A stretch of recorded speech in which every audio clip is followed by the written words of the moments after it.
What's going on, everybody? Welcome back. Thank you for checking out this episode of the Keep Klimbing podcast. I'm going to piggyback today another pitch design topic, kind of piggybacking off of what I started last week. Last week we talked about how to throw a cut fastball. That definitely was a bread and butter pitch for me and something that I've thrown all my life. I've tinkered with it a ton. If that's something interesting to you, you should go back and check out that episode. Today, I want to talk about a sinker, how to throw a sinker. And the same sort of ideas there, about who should be throwing a sinker, what the spin access should look like, some ball flight metrics to optimize it, and some pitch usage things. Those are the same sort of things we discussed last week, with the cutter. I think digging into some of this is really important, especially some of the nuance. I think a lot of people that have been around the game know what a sinker is. Maybe there's some that don't. But I've got some thoughts. Basically, I threw a sinker for a lot of my life, and I think that it provided a ton of success for me. But actually, when I got later in my life, in my baseball career, I figured out that four seamers are actually more successful for me.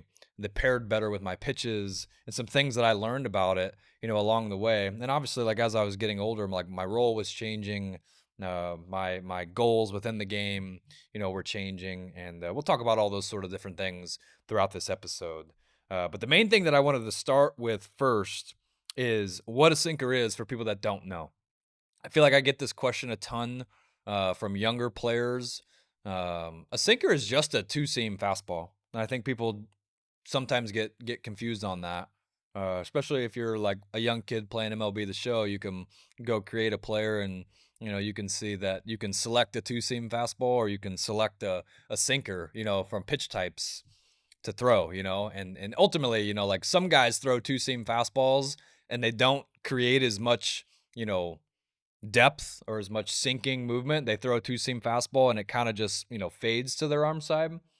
A sinker really is just a two-seam fastball that kills vertical break. And it doesn't ride as much, essentially, right? If a four-seamer rides, and last week we were talking about like that cutter maintaining some of that ride. If a cutter's ride diminishes, it starts to turn into a slider. And the same thing is true, right, from a sinker to a normal two-seam fastball. So I think just identifying what that term is, what it means. A sinker is just a two-seam fastball that kills the vertical break and it sinks a little bit more. Obviously, its profile sinks a little bit more than normal. I think that as we've implemented a lot of like modern data collection tools, we've really redefined how pitchers throw it, how they use it, how often they throw it, counts that they throw it in, and then obviously how it's trained, in the day-to-day, week-to-week kind of basis in some of your bullpens, whether that be in the season or during the off season. So a lot of good things to discuss today, about what a sinker is. I definitely wanted to start and make sure we're on the same page with what it is, what the goal is for it. Okay. The topic I want to start with first is what type of players should be throwing sinkers. And I think, that's a very important topic to start with on any of these, pitch arsenal topics, is that just because you see someone throwing a sinker or you see one of your teammates or a pitcher on TV having success with a certain pitch type, it doesn't necessarily mean that is a great fit for you. The same way that we do individualized training, with lifting and drills and mechanics, your arsenal should be something that's very specific to you, your body, your release, your mechanics, and ultimately your entire arsenal that you try to put together to produce your outs. Okay, so just because you hear all this and you say, oh, I want to try to throw a sinker, doesn't necessarily mean it's going to work for you. Doesn't necessarily mean it's going to, be your bread and butter pitch. I'm also a huge proponent at younger ages of tinkering with that. How do you know if you never try it? So I definitely think it's something good to work on in catch play, work on in some, offset bullpens, especially for younger players, as your throw count allows, basically. I think that, practice approach to me is always about, hammering home your strengths while still working on your weaknesses. And if you do a lot of that, and you're doing it right, sometimes it can be hard to find time and space to tinker and do things like that with. But definitely a proponent for that, younger ages, and a sinker definitely is something that, is unique and definitely fits certain body types. I think most people, from a physical profile standpoint, like most people that throw sinkers are right-handers with lower arm slots. And the bigger percentage of people, truthfully, there's just more right-handers in the world, which is why people are so happy to get left-handers in their bullpens or on their teams and on their pitching staffs.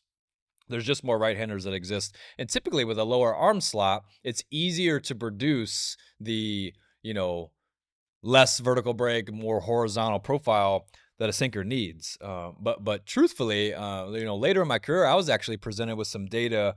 It was meaning to get at, the unique profiles, and what ultimately is most effective, because uniqueness essentially is extremely effective. Okay. And as you get older, like initially it's just about kind of stuff. And then as everybody's stuff kind of closes the gaps as you get into higher levels, the uniqueness of your delivery, of your release, or of your movement profiles becomes extremely effective.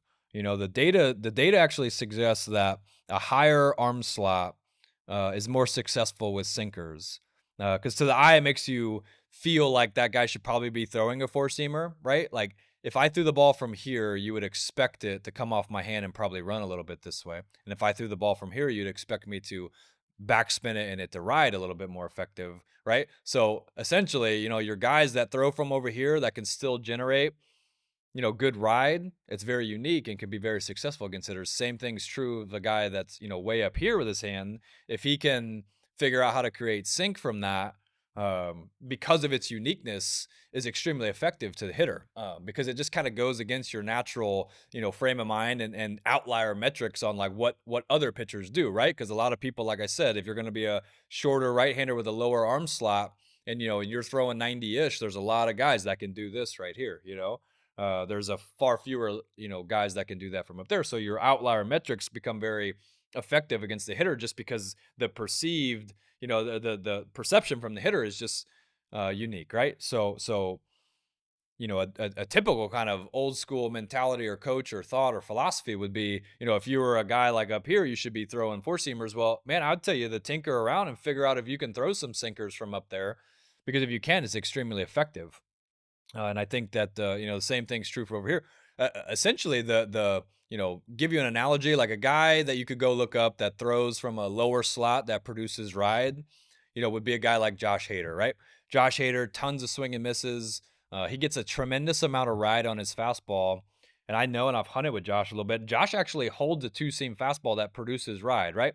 Go back to kind of like what we talked about to start with last week. I'm definitely going to touch on it again this week. Is that the grip, the release, and everything, it's just to create the desired spin access that you're looking for to get the ball to fly the way that you want, right? Josh Hader throws from a low slot, three-quarter slot, produces ride with a two-seam fastball. How the heck he got there, nobody knows. Josh certainly knows. I don't, but it's effective, and we could all agree on that. Okay, so and then a guy that throws over the top that creates really good swing and miss in the big leagues, you guys have probably heard of, is Zach Britton, right? Extremely effective. Both of them are very good. Both of them throw very hard. They're elite pitchers, but Britton is a guy that throws from up here, creates a ton of sink on his ball, and it plays up everything that he does well, because essentially, from this slot, because of the perception to the hitter, you actually need less ride. The data suggests you need less ride or vertical break from here to be effective, to the hitter, because of the perception from the hitter. Okay. And the same thing's true from your guy that throws more over the top with sinkers.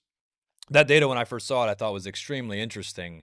And basically it just means to drive home the fact of uniqueness, outlier metrics, so I would be very cautious in just taking suggestions or coaching suggestions that are very by the book, that like, just because you're a guy that throws over here, that you should be throwing two seamers, and vice versa, a guy up here throwing four seamers. Something definitely to consider in all this. Okay. Typically for sinkers, you got guys that pronate really well, maybe even some early pronation. Because, when we go to throw that sinker, especially up top, to generate that type of movement, we've got to get to the inside part of the baseball. That's ultimately what generates the spin axis that we're looking for. And we're going to talk about some of those metrics here in a second, what that spin axis and everything should look like. But another thing is having slightly lower spin efficiency. Okay, so if spin efficiency, if I had a baseball and I drew a black line, Sharpie line all the way across the baseball, and I went to throw it, that line would spin perfectly end over end. Okay. And the lower my spin efficiency get, essentially there's some wobble in that. Okay. So if I threw that ball with like 70% spin efficiency, which is good for sinkers, that ball would wobble a little bit. And essentially, the reason that's good is because spin efficiency is going to help direct the energy when the ball's going through the air into lifting the baseball, right? So less spin efficiency is actually going to create less lift, which is going to make the ball appear to sink, more to the hitter. Okay. So typically good pronation, typically lower spin efficiency. I always use my caveats there typically because there's certainly outliers, and you never want to coach people out of outlier releases or metrics because, like I said before, those are extremely successful. So if the end goal, you got to coach from the field backwards. You got to understand what the player does well and what's going to help him produce long-term success. And if you can identify some of those things and not coach him out of those patterns, that's his best chance for long-term success. Okay, but generally speaking, good pronation, slightly lower spin efficiency. Okay. Let's talk quickly about velocity as far as a sinker goes. I think a lot of people would think about sinker velocity as in being like, less than a four seam velocity. And while I'll say that that's generally true, suggested by the data, you typically see it in that like 88 to 94-ish range. Your guys like Britton or some of those guys are obviously throwing some very hard power sinkers, and they're getting them to move. And obviously, if you can sustain the movement profile with a higher velocity, your bang for your buck, on the velocity side of things, the ball just needs to move less if the ball's moving faster. And that's very obvious, right? You want like tight, late stuff. But then also very obviously that if we can still throw it, as hard as we possibly can and generate the same amount of movement, that's going to produce more success. It's the best of both worlds. Generally speaking, there's a movement velocity trade-off that we talk about all the time. And when you're considering that, you've got to understand that basically, again, this is probably too general, but for the sake of the conversation, every 1 mile an hour or so, like you got to be generating 2+ inches more of break for every 1 mile an hour that pitch comes down. So generally speaking, you got more bang for your buck trying to throw it harder with less movement. That's why we like sliders and cutters and sinkers and stuff for younger players. Because especially at younger ages, that velocity is a little bit harder to hit. But what I would also say is like to not base that solely off of velocity, right? If you throw hard and you got a coach or you're coaching a player that throws hard, just suggesting him to throw a four-seamer because he throws hard is not going to set him up for the long-term success that you want for him or that he wants. You actually should probably be considering the release and the movement profiles, and then kind of taking the velocity in the context there. At the end of the day, if a player throws, I'm just going to use like major league data because we can all level on that, but it's relative to your demographic or to your level. If a player throws 88 miles an hour, which is significantly lower than the major league average. If a player throws 88 miles an hour, he's way more likely to have success with his best fastball type, whether it's a four-seam or whether it's a sinker, the best movement profile. So the best thing that you can do is to not truly base that off of velocity, which fastball you should throw. It should be based off of more of your, unique release metrics and your movement profiles. And then in all of your training and some of your mechanics evaluation, some of your force production, that's kind of where we look to make the, velocity gains and strides, not necessarily in like arsenal design or pitch design. Okay. So when you're considering that, I think that the movement profile and some of those release metrics is what you're looking at to determine, is this a good, pitch type for me? Okay. And sinkers typically fit certain types of pitchers for sure. People with lower spin efficiencies, people that have more of, a pronation, earlier pronation, in their release. It's typically for people who maybe struggle to generate that backspin or ride on their fastball. But you can turn, a potential weakness that you would see that as into a positive, by just a grip tweak or a, arsenal tweak there to essentially play to your strengths. Okay, sinkers are really great for contact, ground balls, inducing double plays and things of that nature. I've had a ton of success throughout my career throwing sinkers as a starting pitcher, especially to help get quick outs and ultimately, get deeper into baseball games. And that's what every starting pitcher's goal, should be. Some really great examples that you guys can go, look at, watch some videos, see how they throw it, see how they use it. Like historically it would be like Derek Lowe or Kevin Brown, two guys I grew up watching throw sinkers really good. Some more modern guys would be like Logan Webb or Framber Valdez.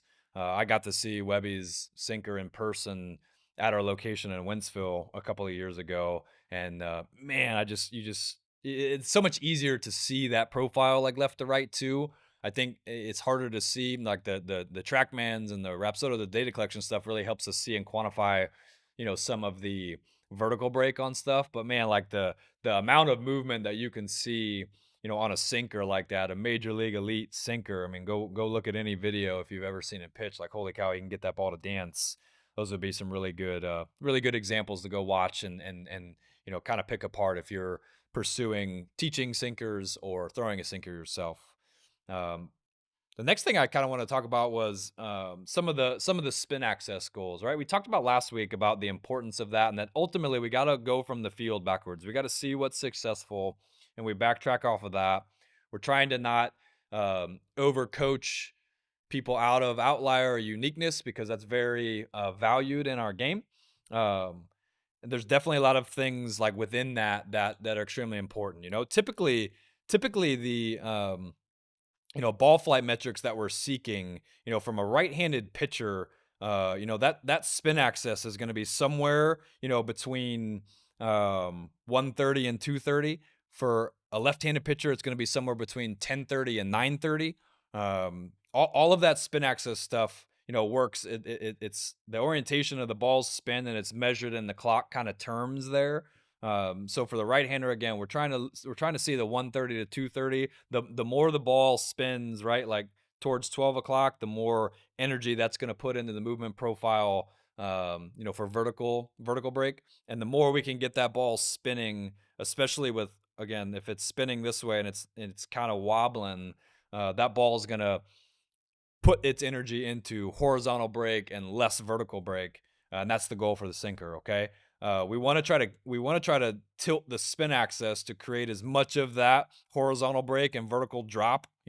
Less vertical break, and some of those effects. It's probably topics that you could talk about in an entirely different episode. But things that get thrown around a ton in today's game and baseball media and whatnot. But it's like things like seam shifted wake. Those are all very, impactful terms on, creating that type of sinker profile. Seam shifted weight could happen on any type of pitch. Really, they don't happen a ton on like four seamers, but anything that you're looking to kind of create horizontal movement with. Essentially, what seam shifted wake is that because of the way the ball's moving, one side's spinning slower than the other, and based off the way the ball's spinning, it's actually moving more or in a different fashion than what you would expect it from the pitcher's release or from the spin of the baseball. And that's extremely effective, obviously, when a hitter's seeing that ball come in. If it's doing something that their eyes aren't necessarily telling them it should do, produce a lot of success to stay off the barrel. But at the end of the day, we're just trying to kind of have reduce the backspin on it. We're trying to reduce the backspin, getting the access, a little bit more towards your arm side, right? So for a righty, right, like the 130 to 230. For a lefty, it's going to be 1030 to 930. Something more on this side. It's ultimately just to kind of kill some of that backspin. Okay. We talked about spin efficiency already. A good sinker typically is going to be in that like 70 to 85% spin efficiency. It's not spinning exactly end over end like a four seamer, like we talked about earlier. And that lower efficiency means it's going to have less true ride to it, without the ball like significantly spinning, like basically at a 3 or 9 o'clock. access. That lack of spin efficiency is going to create more depth to the pitch that the spin wouldn't necessarily say or suggest that it should do, at least the spin direction. Okay. And that's kind of where you start to get into some seam shifted wake stuff. But basically, like one of the biggest key takeaways for me in that spin access conversation is you're not trying to change your release to throw a sinker. You should be trying to take how your body naturally wants to throw and rotate and choose which fastball type fits you best, right? If that is a sinker, then some of these metrics will be very true for you. If your body type, if your release, if your spin access, natural more of your spin access and spin efficiency doesn't fit that type of profile very well, even if you're able to figure out like how to throw a decent sinker like here or there or in this bullpen and certain bullpen scenarios, I typically have found that you're kind of swimming upstream without a paddle at times, as fatigue sets in or being able to repeat it more and more like month over month, year over year. You definitely want to be trying to take your strengths and put pitch types into that become kind of your strengths, your bread and butter sequence, on down the road for the at most consistency you can possibly create. So that would be definitely one thing that I would consider in that spin access type of conversation. And then if that's true for you, then working through some of those tilt numbers, goals for it, efficiency numbers. That would be really good to produce that type of movement profile that suits you. Okay. As far as ball flight metrics are concerned, when you get into this and you've identified that the sinker is a good fit for you, you've got your idea on like what the spin axis and things that you're looking for. I start there because we've got to get the ball spinning a certain way for any pitch that we want to throw, right? Whether it's a sinker, whether it's a cutter, four seamer, curveball, and you do all those things in catch play, right? Like you do all those things at a much lower effort level. Because when everything starts moving faster, if that's like the only time you're thinking about it or practicing on it, that is the hardest environment to practice in, is when I'm full effort trying to throw to a catcher or even with a hitter and live at bats or something is in there. Throw them in catch play and throw them often and just see the ball spin the way that you want. You're not trying to generate the movement. It's not about the movement. You're trying to get the ball to spin the way that you want it. This is what professional pitchers do extremely well, and something that I learned definitely later in my career. When you're throwing, you've got to know what you're looking to do to spin the baseball. You're not trying to see like a ton of movement when you're out in the outfield playing catch. You're trying to generate the correct spin so that when you get up on the mound, that type of spin produces the movement that you want. That's extremely important. So, but when you get up on the mound, these are some of the ball flight metrics that you'd want to be seeing to optimize that sinker. You would use a TrackMan, Rapsodo, or something like that. To track some of this is certainly what we do at all of our facilities, and it's a very good training tool when used appropriately. But like that vertical break number, is anywhere, if you can get it as close to the zero line as you can, that's the best, right? Like you want to try to get it as close to that zero line. And if you can throw a sinker in the negative vertical break, you throw that pitch all the time, that will be a major league elite type of sinker. But the goal for vertical break is to get that movement profile as close to that zero line, right? If you had like a grid, it's close to that horizontal line as you possibly can. For horizontal break, you'd want to see that pitch run 12 to 18 inches or so of arm side run. Obviously, the closer you get to 20, that is very, very good. It's a ton of movement. One thing I would caution you with is that anything that moves that much, especially from left to right or even top to bottom, when we start talking about curveballs, it's extremely hard for a hitter to see and choose the swing on something like that. That pitch then becomes a pitch that you've got to land in the strike zone. And just in general, even for major league quality pitchers, a pitch that's moving way more is way harder to throw and land in the strike zone as consistently as you need. So if they're swinging less and you can't throw it in the zone for called strikes, you'd need to evaluate what your goal in that pitch movement, that profile, would be. But generally speaking, for horizontal break, we like to kind of shoot for like 12 to 18 inches. Any more than that is great, as long as we can command it and get it to the strike zone and repeat it often. That it definitely is super important piece of that. You want to try to obviously repeat the movement profile, but then repeat the zone, location, and execution of it within the strike zone. Okay. As far as spin rate goes, that's definitely a very common word thrown around. Those are things they're throwing up on Fox and stuff like when you're watching baseball games now. Spin rate is a funny thing. Is a high spin rate definitely shows the potential for more movement, but a high spin rate with a really low spin efficiency isn't going to create the same amount of movement that you would think, that high of a spin rate should. Okay. Generally speaking, sinkers are often lower than a four seam, the, 1800 to like 2200 RPM kind of range. And, again, that would be something that I would definitely say or suggest, like, don't, don't coach somebody out of an outlier scenario, right? If you got a really high spin rate, it doesn't mean you can't throw sinkers. Okay, you just need, if you can get the ball to move the way that you want it to, essentially that vertical break and horizontal break, you know, paired with the velocity is something that you can do and repeat and get them into those, data areas like I just suggested. That doesn't mean just because you have a high spin rate that you shouldn't throw sinkers. But generally speaking, sinkers have lower spin rates. Guys with lower spin rates have more success with sinkers, and lower spin efficiencies, guys have more success, with sinkers, because those profiles essentially just fit that pitch type a little bit better for like what the outcome goal of the movement profile is. Okay. And typically speaking, again, like, the lower release angles for guys can generate more movement, right? It's that guy that like maybe throws the ball from over here. But outlier releases within that can really, increase your effectiveness. So I would just be cautious of that. Like, essentially, if you're throwing from over here, you need more sink for that to be as effective, because that's kind of expected to the hitter. And from up here, you need actually less sink because it's not as expected from the hitter to come over the top like that. Um, but generally speaking, your release height and extension, the lower your release height gets, the more the ball is going to move. Okay, and the further I can let go of the ball with extension towards the plate, kind of shortens that time that the ball is actually in the air for the hitter to see it and read it. That can, that can be really, effective, I guess, to the hitter is what I'm trying to say. So um, when you kind of start to talk about like fine tuning some of that pitch, you definitely, you have different like grip pressure and seam orientation things to discuss. We talked about that a little bit last week, with the cutter. But basically, there's all different ways to hold and throw a sinker. Essentially, take your two seam fastball, and wherever that feels comfortable in your hand, that's a really good place to start. Okay. Things that you can do is you can go, down the tracks with the ball. You can go across the tracks with the ball. I've seen guys throw one seamers kind of across the tracks. But essentially, you got to find what creates the desired spin access for you.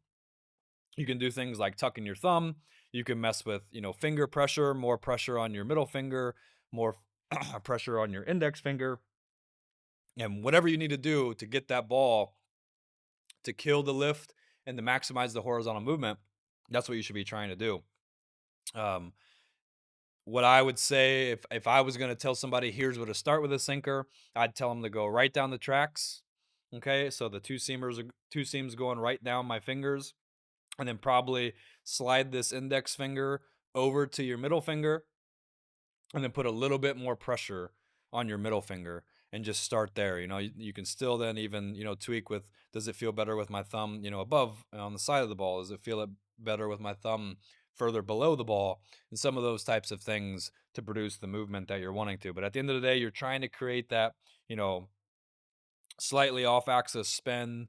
You're trying to maximize your horizontal break and kill as much vertical break as you possibly can. Okay. And when you're doing that, when you're designing your overall arsenal, this is really important in putting all these pieces together, is that we're trying to create as much pitch separation on all of them as possible. So if you're ever looking at it on like a TrackMan plot or Rapsodo plot or whatever tool you're using, and you see your different pitch types are very closely clustered up, that's generally a bad thing. You want them to be as far apart as possible without manipulating. I don't want to let go of a pitch here and then let go of a pitch here and then, something else out over the middle. You want to try to keep that release, as close to natural and on plane as possible. Okay. And then and then manipulate your grips and everything to generate the different movements that you want. And you want to try to maximize that plot as much as you can while still being able to compete and throw strikes in the strike zone with it. That's very important as you're putting all these pieces together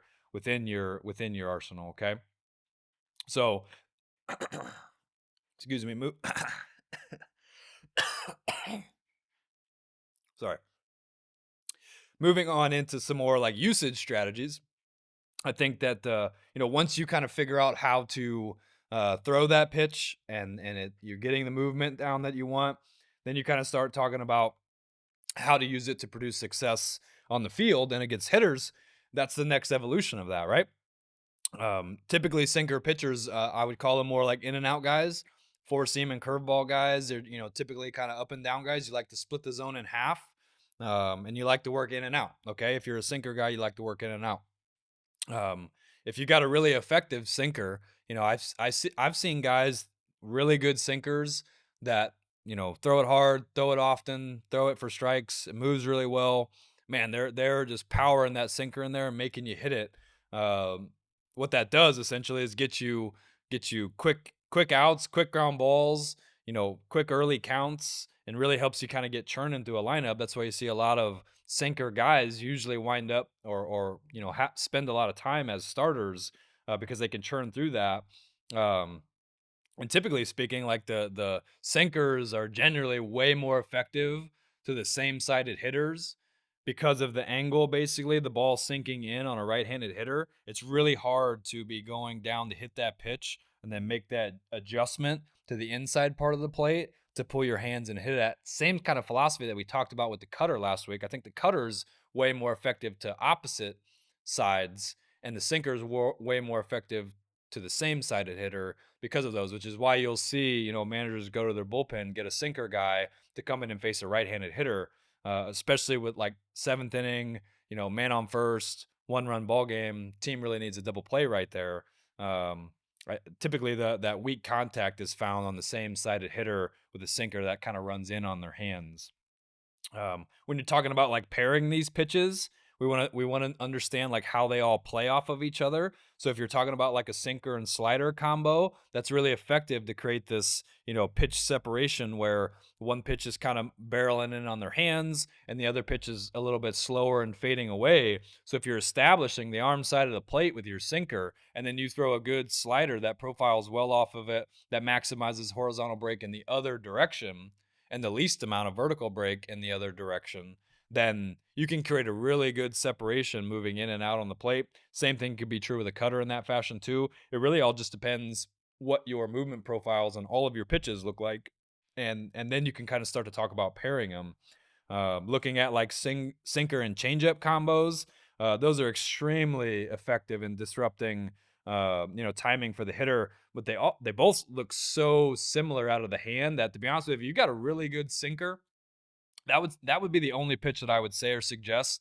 If you've got a really good sinker and the profile on that is, maximize on the horizontal break, the least amount of vertical break as possible, and your changeup is somewhere clustered up right there next to it, that's totally fine. That's okay. The velocity on the changeup just has to be enough. The pitch separation doesn't always have to come in the movement profile, right? How much it's moving from left to right or up or down. It can also be in velocity.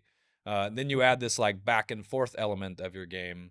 If you're throwing a sinker and a changeup combo, you may not necessarily, without some type of slider or cutter, we would call those guys like a back and forth guy, right? You got like your up and down guys. There's three different types. You got your up and down guys, you got your in and out guys, and then you got your back and forth guys. The back and forth element is essentially talking about the speed or the timing, disrupting the timing of the hitter. They both look exactly the same out of the hand. One's 92 and one's 82. That's almost impossible to be on time for that fastball and still at that changeup. They both look almost identical coming at you. And then even then, talking a little bit more general or broad of how to pair up like a sinker and a four seamer. Four seamers are going to play really well at the top of the zone. Sinkers are going to play better at the bottom of the zone. So if you're throwing both, you could be pretty effective with a pitch that looks pretty similar coming out of your hand. And every time you want to elevate that pitch to maximize, the effectiveness in the zone, you'd want that pitch to be a four seamer and have as much lift or ride ultimately to get over the barrel, right? And the same thing's true at the bottom of the zone. You want to get below the barrel or get off the barrel that way, that when the pitch is coming in, you want to be just below that barrel as it comes in. So you can even, mix and match just with your fastballs within the zone. And that's certainly true and effective for starting pitchers. At the end of the day, like I said, with a sinker, you really want to try to use it down in the zone, and you want to aim at the bottom third of the zone. I've seen coaches and people, put up strings at the bottom of the strike zone, and the goal of every single pitch in that bullpen is to throw that pitch, if you're throwing sinkers, below that. And I've seen the same sort of thing where, you got two strings, you got a string at the bottom, you got a string at the top. Every single four seamer, is up at the top string, and every single sinker is at the bottom, at the bottom string.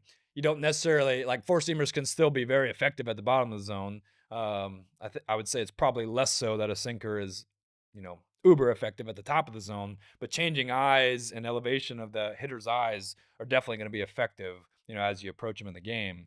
But a good mental cue would be thinking about attacking the zone, attacking the bottom of the zone, and letting that movement work, and not trying to throw that every single time for a swing and miss. And that's ultimately true with every single pitch. You want to pound the strike zone, make the hitter hit your pitch and induce that weak contact. Then that would definitely be the goal. For a sinker, as it would be really for any pitch. You can't get a strikeout till you get to two strikes anyways. And like we said earlier, the goal of a sinker would be to get early weak contact and churn through that lineup the best that you can. Okay. So in summary, you definitely want to be considering who the sinker is good for. The sinker is good for somebody with pronation, somebody that can generate that horizontal movement with less vertical movement. If you can do it from a higher slot, that the data suggests that that's going to be more effective. It doesn't mean that you can't be effective over here. That's just a little bit more expected from the hitter. So I probably got to produce a little bit more horizontal or less vertical from this slot, than I would have to from this slot. But those are the types of people that are successful with those. The ideal spin access, again, is going to be like, from 130 to 230 for a righty, and I think 930 to 1030, for a lefty. And really using that to backtrack off of. We want to get the ball spinning in the right direction, so then when we get up on the mound, it's producing, the movement profile that we're seeking. Some of those data profiles that matter the most, definitely, like we said, with the vertical break, we want that ball to be as close to that 0 line on a TrackMan as we can. We want that to be, 12 to 18 plus, on the horizontal movement there. Those would be the key metrics that I would say to focus in on. And then strategically mixing it in, you definitely want to pound it early in the zone. You don't want to be afraid to throw it behind in the count. I think that, hitters tend to get big, when bigger swings and try to do more damage. Sinkers can be really effective for guys like that. You get 2-1, you throw that sinker in there, especially if you've been throwing him some four seams early in the count. You throw that sinker in there, you get you a nice little weak ground ball, and it gets you out of some trouble there, especially with runners on base. You really want to make sure that you're pairing it up, with your pitches in the arsenal that you're designing, more big picture, and understanding, well, with my sinker, what is my get ahead pitch, and then what is my out pitch there. So when I'm pairing that up with my out pitch, you understand kind of where I need to throw that in the zone, so that the hitter, essentially, you're going to establish that sinker somewhere, and the hitter is going to be starting to get more on time for that and expecting that. So then when I throw a pitch that pairs really well off of it, they're on time and in the zone to hit that sinker, and we've thrown a different pitch to ultimately get off the barrel or potentially generate a swing and miss. So if you can master the art of that movement, the sinker can get you through the lineup so many more times quickly, with early contact and quick outs. Extremely successful for starting pitchers. Can also be extremely successful out of the bullpen and used in certain situations for coaches and managers. But ultimately, at the end of the day, we're trying to get them out early, put the ball on the ground, and trust our defense to work behind us, and all of those different types of things you can do to kind of work on and produce that for you and your team. So really appreciate you guys. Hope you got something out of this topic. If you got any thoughts or questions, please leave them down in the comments below. If you've got any future topics or pitches that you'd like to cover, I'd love to hear them, talk about them with you guys, and appreciate you guys checking out this video, and we'll see you next time.